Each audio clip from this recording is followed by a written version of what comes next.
అవినీతి పాపాల చిట్టా బయటపడడంతో చలో కన్నెపల్లి పేరుతో బీఆర్ఎస్ కొత్త డ్రామాకు తెరలేపిందని మంత్రి అడ్లూరి లక్ష్మణ్ కుమార్ మండిపడ్డారు. కాళేశ్వరం అవినీతి బయటపడితే బీఆర్ఎస్ కు పుట్టగతులుండవనే డ్రామా చేస్తున్నారని ఆరోపించారు. ఎమ్మెల్సీ కవిత నిజాలే చెప్పారన్నారు. చలో కన్నెపల్లి అని చెప్పి ఒక కొత్త డ్రామా తెరదించి అక్కడ కాళేశ్వరం సంబంధించిన ఏదైతే చిట్టా బయటపడ్డదో ఆ చిట్టాను డైవర్ట్ చేయాలి.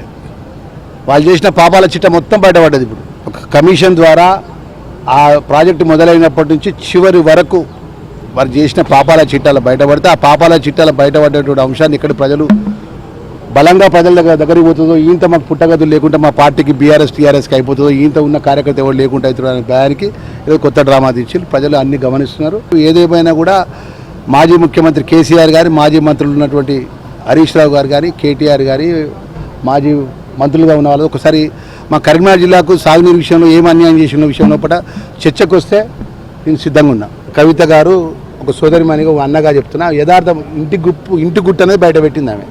ఇంటి గుప్పు ఇన్ని రోజులు ఎట్లుండే అంటే రహస్యంగా ఉండే, ఇప్పుడు ఏంది బట్టబయలైంది. పొగలేంది అగిరాది కదా వాస్తవ